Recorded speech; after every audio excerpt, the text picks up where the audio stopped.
Thank you, and God bless you, and God bless Texas.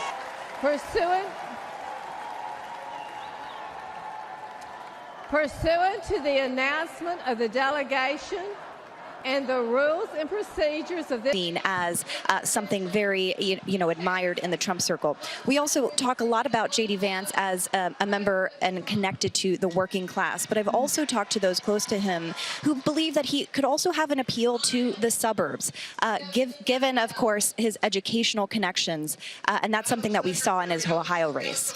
Robert Costa, I want to bring you back into this conversation because certainly J.D. Vance could help Donald Trump further connect with people in these Midwest states, and certainly in Pennsylvania, right next door to Ohio. But what about that issue where J.D. Vance in the past has called Trump reprehensible? He called him cultural heroin. He said he was a never-Trumper. You can expect Democrats, and they've been telling me this for days, if J.D. Vance is the pick, he now is the pick, they're going to put those comments, audio from different podcast interviews, video from television interviews, all over television this summer and fall, to try to say that J.D. Vance might be an Ohio senator now who's fully behind Trump, but he raised serious doubts about Trump's character back in 2016, calling him a vile figure on the American scene. Now he's going to be his biggest booster. This also underscores Trump is going to be on foreign policy, not a traditional Republican. Vance has raised real concerns about the U.S.'s role in Ukraine and helping out that nation as it deals with Russia.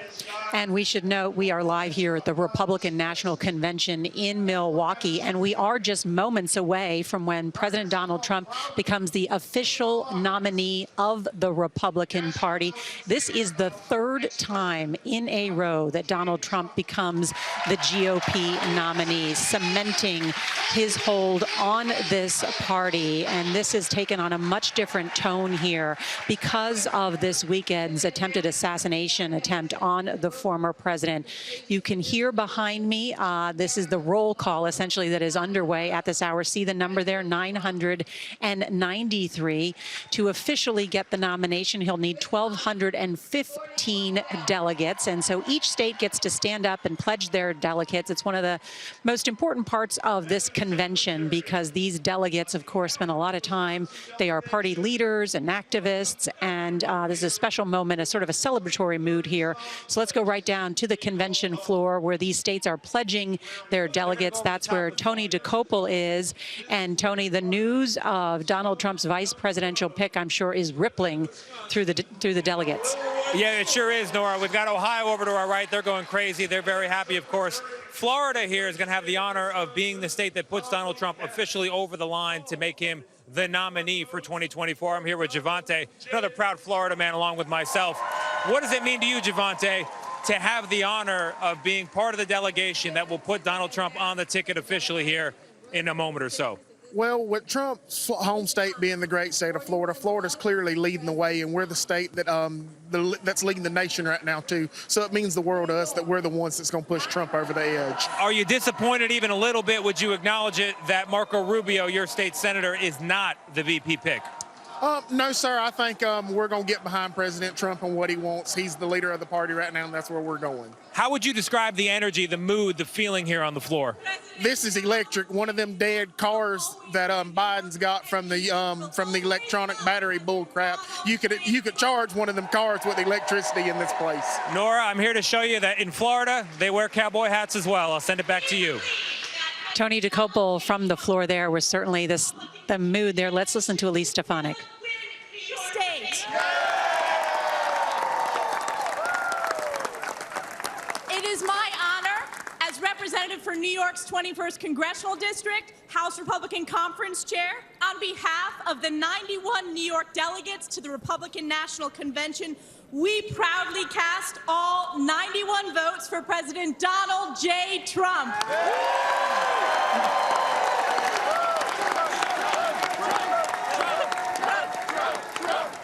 Pursuant to the announcement of the delegation and the rules and procedures of this convention, New York, 91 votes, President Trump. Florida.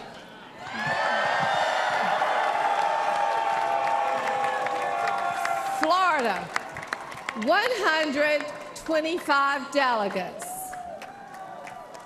Madam Secretary, and everybody in this great city.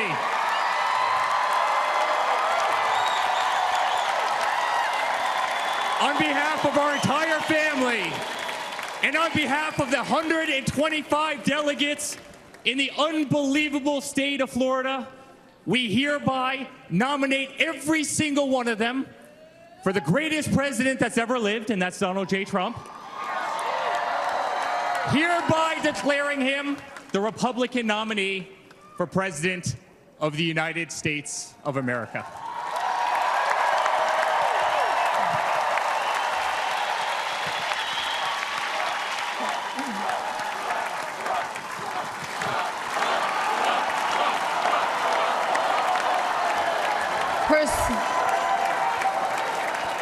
Pursuant to the announcement of the delegation and the rules and procedures of this convention, Florida, 125 votes, President Trump.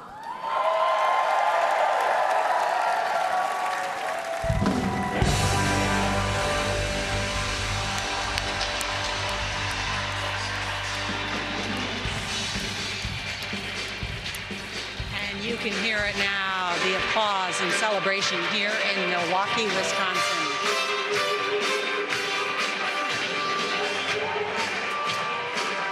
1,259 delegates.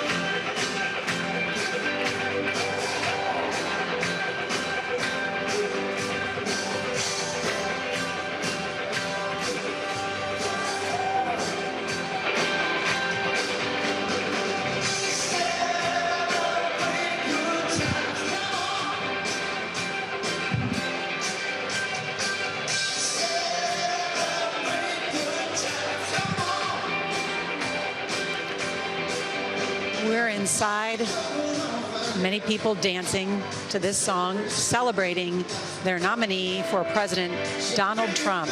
We witnessed just a short time ago some of his children officially nominating him for President of the United States. Robert Costa's with me. It was the influence of this family. Tiffany Trump, one of the daughters there. You see her in the white. Donald Trump Jr., Eric Trump. They have been through a lot. I saw Eric Trump and Donald Trump Jr. just recently at their father's criminal trial in New York, but now a moment of celebration just days after an assassination attempt in Pennsylvania. And the family, I'm told by sources close to Trump, really have grown to like J.D. Vance. They see him as someone who's of their generation, in his late 30s, many of the children in their 30s and 40s. And now the roll call will continue here, but there's much news because certainly so much has changed here following what happened on Saturday night in Butler, Pennsylvania. Already we are hearing from the former president himself, he is changing things. He says that he has thrown out his original speech, that he wants to do something different. The tone of this, he's asking and calling for unity. We'll see whether some of the speeches reflect that. But this is such a revealing pick, Nora, for vice president. In a generational sense, it will be compared to Dan Quayle in 1988 for George H.W. Bush, for Paul Ryan for Mitt Romney in 2012, a younger presence on the ticket. But Trump is not reaching out to a new coalition inside the Republican Party. This is someone who's entrenched in Trumpism, believes in it, advocates for it. And so you really see him trying to pass the torch eventually to someone who will carry on his version of Republican politics. But he wasn't always a Trumper. And he's close to people in Silicon Valley, like Peter Thiel. He's close to people in the business community and the Trump community. The Trump campaign is hoping he's going to essentially run for governor in states like Ohio, Pennsylvania, Wisconsin, try to win over the Midwest, but also raise a lot of money. Mitch McConnell. Some boos there for the Senate Republican leader. You can hear a number of boos here. That is the Republican leader in the Senate from Kentucky, Wall, who has been a steadfast supporter of Donald Trump. He has criticized him specifically after January 6th. And Senator McConnell has clashed with Senator Vance repeatedly over foreign policy in the Senate. And there we have it. Let's go right back down to the floor and Tony DeCopel, who is there. Tony? Hey, Nora, well, you know, we saw the dancing when Donald Trump was pushed over the top in terms of the number of delegates. I'm here with two of the biggest dancers of all here from the great state of Florida. What's going through your mind now? What does this moment mean? Well, I'm an American by choice. I've lived in this country for 46 years, and I live the American dream, and I'm a legal American citizen, and Donald Trump is going to save America, and I love him. Is that how you feel as well? I'm a proud Jewish American, first-generation Republican voter, and Donald Trump represents to me the restoration and preservation of our Judeo-Christian principles this country was founded upon that are threatened right now. Thank you both very much. Congratulations. Nora, as I toss back to you, the Trump children are just behind me. I'm going to go try to find them. If I get them on camera, we'll come back to you. Tony DeCopel, thank you so much. I want to talk more about, because not only the news today about the former president being here in Milwaukee, changing his tone, how this campaign will change, and what J.D. Vance does. How do you think he affects the electoral chances at all of Donald Trump with this ticket? I covered Senator Vance's 2022 campaign extensively for CBS News. I went to the debates. I went to Ohio. You're going to see him talk about his biography, Working Voters. He's going to go to places like Western Pennsylvania, where there was this assassination attempt against former President Trump, and urge them to come around, to not go to the Biden campaign. President Biden has also been reaching out to labor, been reaching out to working voters in places like Michigan and Pennsylvania, and also places like the suburbs of Atlanta, Georgia. And so you have Vance there trying to counter the Democrats' overtures to working voters, because that is what the Biden campaign has been intently focused on over the past year. And remember, when we saw the train derailment in East Palestine, Ohio, J.D. Vance was at the forefront of that. And that, you know, when Donald Trump visited, that was a real moment for him and his campaign. And he's also able to also draw a line to suburban voters. I want to go now to Scott McFarland, because there are some updates in the investigation into that shooting and attempted assassination of Donald Trump. Scott? Yeah, Nora, that rally stage is behind me here in Butler, Pennsylvania. It's been untouched since Saturday. It's a crime scene. The FBI is leading the investigation along with local police. But really, there is a focus on trying to figure out the motive of the shooter, 20-year-old Thomas Crooks. In Crooks' neighborhood near Pittsburgh, they were going door to door trying to ask neighbors what they knew of this man. And our latest reporting, Nora, is that the feds have gotten little information useful from the phone that they'd recovered from Thomas Crooks to try to figure out the motive. In the meantime here, they're also trying to figure out what caused this historic, remarkable breakdown in security, that somebody could get access to a roof so close to this rally stage. As a former president was speaking, some huge unanswered questions here, a few hundred miles away from the convention. It's an excellent point, Scott. And in fact, we've got new video that is just coming out that shows a number of those rally goers just minutes before that gunman was able to fire off those shots, warning police that there was someone to look out for. So we're going to have a full update on the investigation and all this new information. Let's go now back to Ed O'Keefe. He is on the convention floor with the Trump family. He's going to be a person that also really helps us sort of on the electoral college map, just with his background and with that story. And so I couldn't be happier. You're now live on CBS. Explain to those watching why you think J.D. Vance is the best man to run with your father. Listen, I think he's lived the epitome of the American dream story. I think he's the guy that's capable of bringing that same success that he was able to have, coming from nothing, coming from Appalachia, and succeeding at a level that no one could possibly fathom. You know, if you've read Hillbilly Elegy, I think it's one of the great books. I read it like when it first came out, before he was even sort of on board with Trump, or believed that Trump could be the guy that can do that.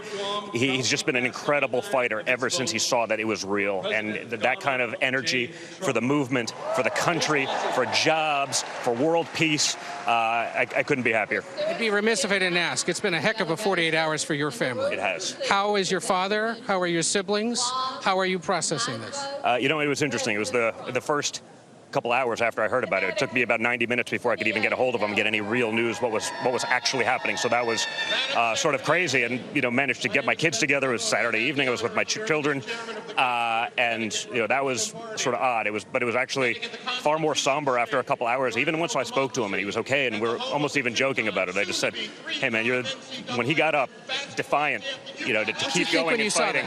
I told him, I said, "You are the biggest badass I've ever seen," and that's the highest compliment I can afford anyone. Perhaps a little bit crude, but it's the reality. And I think it's that kind of leadership, that kind of strength, that kind of resolve. That's what we need to make our country successful on a world stage. That's why we didn't get into wars when Trump was president. Putin didn't invade his neighbors. That kind of resolve is so important. That's gone. That's missing from America right now, and we can bring it back. It was a stunning thing to happen. Has he had enough time to really process what happened? Is this the right place for him to be this week? I think it's the right place. I mean, he sees the magnitude of the decisions that it takes to be the President of the United States. He understands peoples, their families, their livelihoods, just dependent on that man's success. The guy that you want seconds after being able to being shot to get up and want to keep fighting and engage. That's exactly what we need. So he gets it. He understands the moment. He's never going to stop and he's never going to back down. That's not his style. I was struck by your sister and your brother, and I think yourself, saying that, it was the anniversary of your mother's death, and it's belief that you guys think she had some sense of protection over him. There's almost nothing other than some sort of divine intervention. When you see that, when you watch it play out, I mean, I was a nationally ranked competitive shooter. I understand what, man, there's a lot that had to happen to make that not much worse of a conversation, so to speak. Are you worried at all about Secret Service protection? Have you guys had a conversation with them about the next few months? It's not the time to be the conspiratorial guy, right? There's definitely questions that need to be answered. I think, we'll let other people do all of that. I fear for him anyway because of, these attacks have been going on for quite some time, and that's not just the physical attacks, but it's the verbiage that's been going on about him, and we were traitors and criminals and this, and he's the greatest threat to democracy ever, but I don't know. Seemed like we were doing pretty well under Trump. How's the rest of this week going to go? I think it's going to be great. I'm really looking forward to it, just excited to be there. I mean, the people here, so many of them are just volunteers. They do this for love of country, and I'm just really happy to be a small part of it. The idea that he's a 39-year-old, Senator Vance, yep. How important to you is it that he is someone that young? I love that JD is young.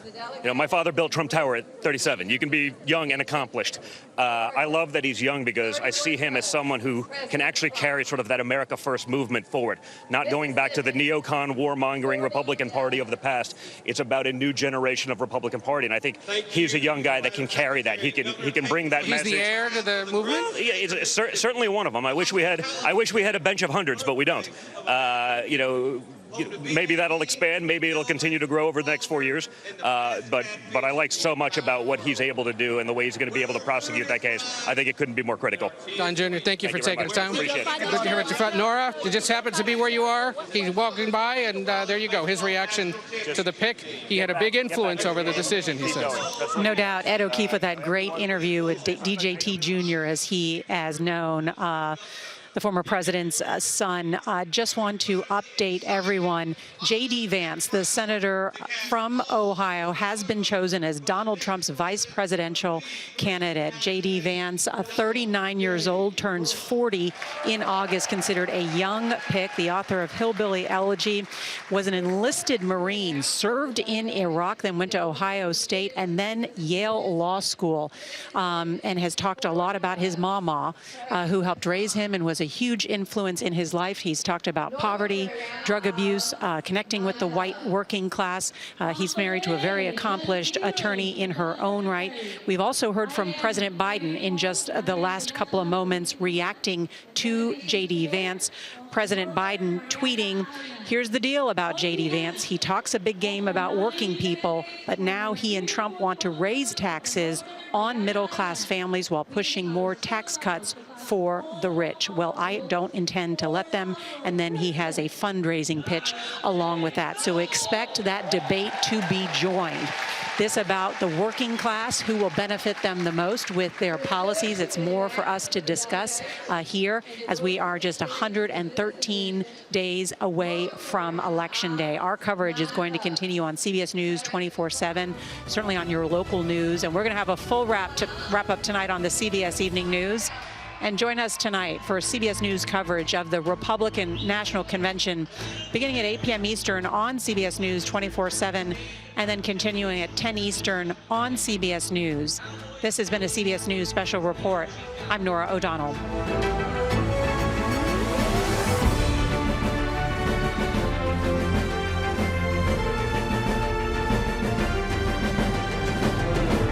Had a vaccine or plan to.